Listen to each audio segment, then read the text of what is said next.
Welcome back friends, ये हमारी video number 54 class 12 computer science with Python series के लिए। और हम डिस्कस कर रहे थे chapter number 9 structured query language या सिंपली एसक्यूएल को। और इस चैप्टर की प्रीवियस वीडियो से हम डिस्कस कर रहे थे डीएमएल कमांड्स को। तो इस वीडियो में भी हम डीएमएल कमांड्स को यहाँ पे कंटिन्यू करेंगे, लेकिन साथ में हम यहाँ पे देखेंगे एसक्यूएल फंक्शंस को, यानी कि एसक्यूएल फंक्शंस की मदद से कैसे हम डेटा को रिट्रीव करते हैं डेटाबेस से। तो यहाँ पे हमने एक सैम्पल टेबल इसलिए ले रखी है। मान लेते हैं इस टेबल का नाम आपका क्लास 12 है, तो क्लास 12 नाम की टेबल है और इसमें से हम एग्रीगेट फंक्शन या सिंपली एसक्यूएल फंक्शन की मदद से डेटा को रिट्रीव करते हैं। तो टॉपिक है हमारा एसक्यूएल फंक्शंस या सिंपली इनको एग्रीगेट फंक्शंस भी कहा जाता है, क्योंकि ये सिंपली एक सिंगल वैल्यू में हमको डेटा रिटर्न करते हैं। फॉर एग्जांपल कोई आपका कॉलम है, उसमें से हमने एवरेज मार्क्स निकालने हैं या एवरेज हमने निकालना है, मैक्सिमम निकालना है, मिनिमम निकालना है, तब हम इन फंक्शंस को यूज़ करते हैं। तो इनको एग्रीगेट फंक्शंस भी कहा जाता है। तो स्टार्ट करते हैं। सबसे पहला जो हमारा फंक्शन है वो है काउंट। तो काउंट सिंपली हमको हेल्प करता है यहाँ पे नंबर ऑफ टपल्स कितने हैं या नंबर ऑफ रिकॉर्ड्स कितने हैं ये काउंट करने के लिए। तो सिंपली अगर मान लीजिए हमको इस टेबल में रिकॉर्ड यहाँ पे काउंट करने हैं, अभी तो डायरेक्टली आपको यहाँ पे दिख रहा है, लेकिन अगर बड़ी टेबल होती है तो उसमें सिंपली हम यहाँ पे काउंट को यूज़ कर सकते हैं। तो सिंपली मान लीजिए हमको यहाँ पे अगर काउंट करना है तो मैं यहाँ पे सिंपली एग्जाम्पल में इसका लिखता हूँ, सिंटेक्स में नहीं लिख रहा हूँ फिलहाल। तो मैं लिखूँगा select count and then star, या आप किसी कॉलम का नेम भी यहाँ पे लिख सकते हैं जिसकी मदद से आपने काउंट करना है कि उस कॉलम में कितने रिकॉर्ड हैं। तो काउंट स्टार फ्रॉम क्लास 12। तो इससे सिंपली क्या होगा, एक कॉलम आपका बनेगा काउंट स्टार नाम से। आप चाहते हैं किसी और नाम से आए तो काउंट स्टार एज करके आप सिंपली यूज़ कर सकते हैं। तो यहाँ पे सिंपली आपको आउटपुट में कुछ इस तरीके से मिलेगा, काउंट स्टार एंड टोटल यहाँ पे हमारे 3 and 3 6 यहाँ पर रिकॉर्ड हैं, तो 6 इसका आंसर आएगा। तो यहाँ पे अगर आप चाहते हैं काउंट की जगह आपका कुछ और आए तो सिंपली दो तरीके हैं, आपको ऑलरेडी पता है। एक तो आप ऐसा लिख सकते हैं, select count star as total. एक तो आप इस तरीके से कर सकते हैं, फ्रॉम क्लास 12। और दूसरा तरीका भी है, अगर आप ऐसे लिखना चाहें, सेलेक्ट काउंट स्टार एंड यहाँ पे सिंगल कोट्स में टोटल। तो दोनों से ही रिजल्ट आपको सेम यहाँ पे मिलने वाला है, फ्रॉम क्लास 12। तो दोनों से ही जो रिजल्ट है वो हमको सेम यहाँ पे मिलेगा। यानी कि आप एस की मदद से भी कर सकते हैं, आप डायरेक्टली इसके जस्ट बाद यहाँ पे सिंगल या डबल कोट्स में जो भी कॉलम आपको न्यू नेम यहाँ पे चाहिए वो आप लिख सकते हैं। तो ये तो है हमारा काउंट। इसके अलावा अगर आप यहाँ पे एवरेज निकालना चाहें तो नेक्स्ट है हमारा एवरेज, AVJ, यानी कि एवरेज। तो इससे हम एवरेज यहाँ पे निकाल सकते हैं। मेरे लिए आपका ऐसे कॉलम का जिसमें इंटीजर या फ्लोट टाइप की वैल्यू हो। तो सिंपली मान लीजिए हमको यहाँ पे मार्क्स का एवरेज यहाँ पे देखना है कि एवरेज मार्क्स पूरी टेबल में कितने आते हैं। तो सिंपली इसके लिए हम लिख सकते हैं सेलेक्ट एवरेज, और कौन से कॉलम का एवरेज निकालना है, हमें निकालना है मार्क्स का।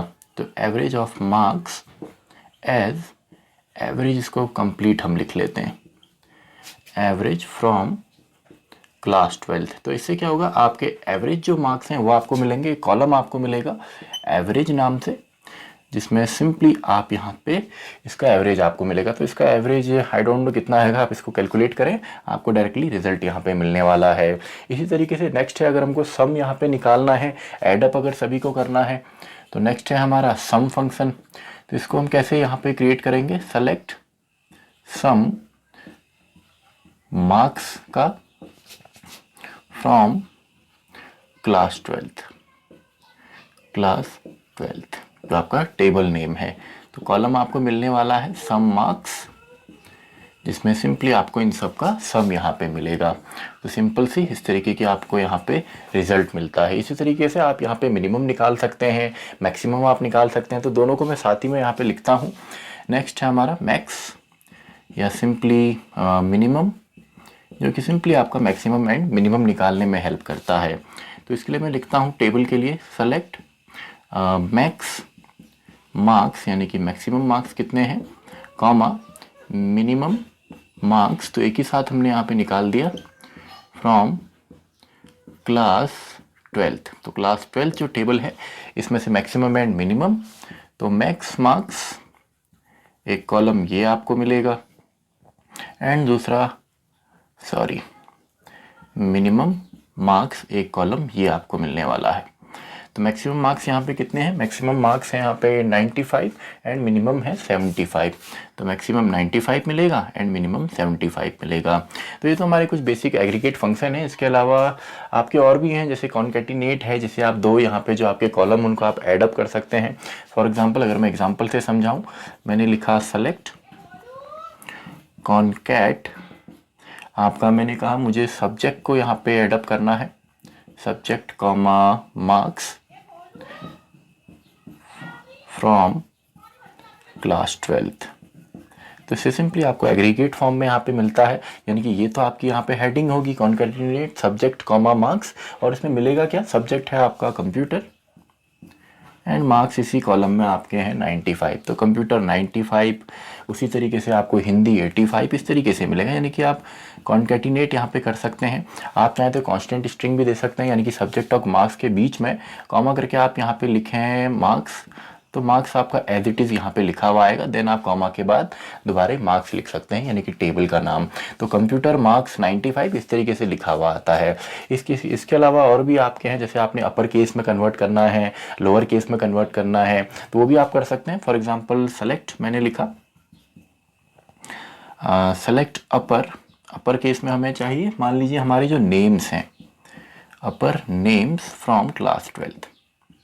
इसी तरीके से अगर आप लोअर करेंगे तो लोअर केस में आपको मिलेगा सेमीकोलन। तो यहाँ पे सिंपली आपकी हेडिंग बनेगी अपर नेम्स एंड वहाँ पे जितने भी नेम्स हैं वो पूरे के पूरे अपर केस में यहाँ पे आ जाते हैं। इसी तरीके से आप लोअर भी कर सकते हैं, या पावर आप यहाँ पे कैलकुलेट कर सकते हैं। ऐसे काफ़ी फंक्शंस हैं। अब ज़्यादा हमारे सिलेबस में नहीं है, केवल 5 ही हमारे हैं, काउंट है, एवरेज है, सम, मैक्सिमम, मिनिमम है। आप और भी वहाँ पर ट्राई कर सकते हैं। फॉर एग्जाम्पल अगर आप लिखते हैं select and then power, for example 2 की पावर 2, तो 2 टाइम्स सिंपली 4, तो इस तरीके से डायरेक्टली भी आप यहाँ पे रिजल्ट ले सकते हैं। तो ये तो कुछ फंक्शंस हैं।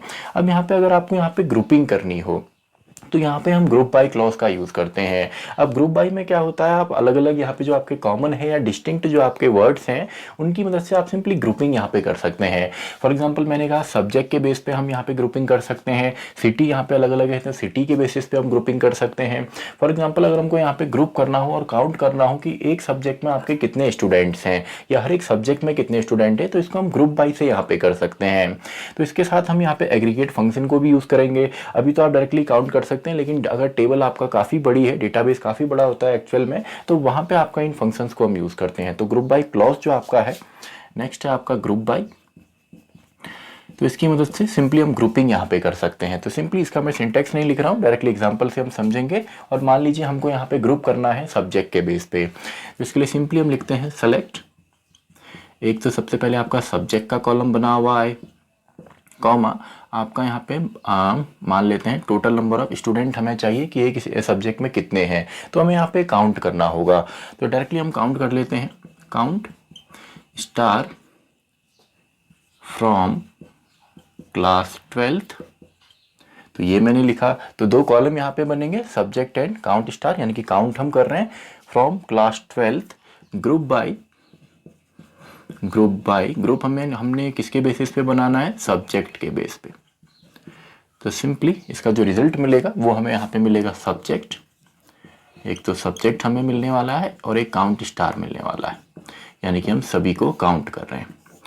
तो सब्जेक्ट सबसे पहले हमारा यहाँ पे आता है कंप्यूटर, तो इसका जो आउटपुट आएगा वो आएगा कंप्यूटर। एंड काउंट यहाँ पे कीजिए कितने कंप्यूटर के हैं, 1, 2 एंड 3, तो टोटल रिकॉर्ड्स हैं 3।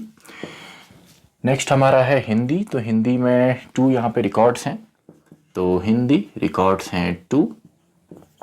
एंड फाइनली हमारा इंग्लिश जिसमें 1 रिकॉर्ड है, तो फाइनली इंग्लिश जिसमें 1 रिकॉर्ड है, इंग्लिश एंड 1 रिकॉर्ड। तो सिंपल सा है। अगर आपको ग्रुपिंग यहाँ पे करनी है तो सिंपली आप इस तरीके से कर सकते हैं, या आप सिटी के बेस पे कीजिए। तो आप ग्रुप बाय के बाद जो भी यहाँ पे कॉलम का नेम लिखेंगे उसके बेसिस पे यहाँ पे ग्रुपिंग होती है। और अगर आपको काउंट भी करना है तो सिंपली आप काउंट भी यहाँ पे कर सकते हैं। इसके अलावा एक और हमारा यहाँ पे कीवर्ड है हैविंग का। अब हैविंग हम यूज़ करते हैं अगर हमको यहाँ पे कंडीशन लगानी होती है, जब हम एग्रीगेट फंक्शन को यूज़ करते हैं। देखिए हमने एग्रीगेट फंक्शन या सिंपली फंक्शन को यूज़ किया है काउंट को, तो यहाँ पे अगर कंडीशन आपने लगानी हो तो वेयर क्लॉज यहाँ पे यूज नहीं होता, यहाँ पे हैविंग यूज होता है। अब मान लीजिए ये हमने रिकॉर्ड तो यहाँ पे लिया, लेकिन हमको यहाँ पे ऐसे रिकॉर्ड को यहाँ पे देखना है जिसमें आपका जो काउंट है वो आपका एक से ज़्यादा है, यानी कि ऐसे सब्जेक्ट्स को हमने यहाँ पे निकाल के लाना है जिनकी जो आपका काउंट है या जो आपका 1 से ज़्यादा है, 1 से ज़्यादा है। तो सिंपली इसी के आगे हम हैविंग को भी यूज़ कर सकते हैं। फॉर एग्जाम्पल इतना तो मैं सेम लिखूंगा, यानी कि select subject count star from class 12 group by subject. Then मैं यहाँ पे लिखता हूँ हैविंग, ये इसी के आगे आप लिख सकते हैं, नीचे भी आप लिख सकते हैं। हैविंग जो आपका काउंट स्टार है, having count star greater than 1, यानी कि 1 से ज़्यादा जिसमें काउंट स्टार है या काउंट करके जिसका 1 से ज़्यादा आता है, केवल वो ही हमें आउटपुट में मिले। तो अब हमें आउटपुट में क्या मिलेंगे, केवल ये दोनों हमें मिलेंगे क्योंकि ये दोनों ही आपके 1 से ज़्यादा है। तो हैविंग भी आप यूज़ कर सकते हैं सिंपली। तो इस तरीके से आप सिंपली यहाँ पे हैविंग को यूज़ करके भी, ये आपका तब यूज़ होता है जब आपने जो आउटपुट रिजल्ट है उसमें भी आपने फिल्टरिंग करनी है। यहाँ पे हमने काउंट तो किया सिंपली सब्जेक्ट के बेस पे या आप सिटी के बेस पे या किसी के भी बेस पे आप कर सकते हैं, लेकिन साथ ही में अगर आपने इसमें जो आपका आउटपुट है इसमें भी आपने कंडीशन देनी हो तो सिंपली हम हैविंग यहाँ पे यूज़ करते हैं, क्योंकि वेयर यहाँ पे यूज़ नहीं होता है। तो इसी के साथ ये हमारा टॉपिक भी कंप्लीट होता है। स्क्रीनशॉट आप ले सकते हैं नोट्स के लिए। तो आई होप आपने इसका स्क्रीनशॉट ले लिया होगा। तो इसी के साथ हमारी ये वीडियो भी खत्म होती है, वीडियो नंबर 54। तो मैं मिलता हूँ आपसे अगली वीडियो में, वीडियो नंबर 55।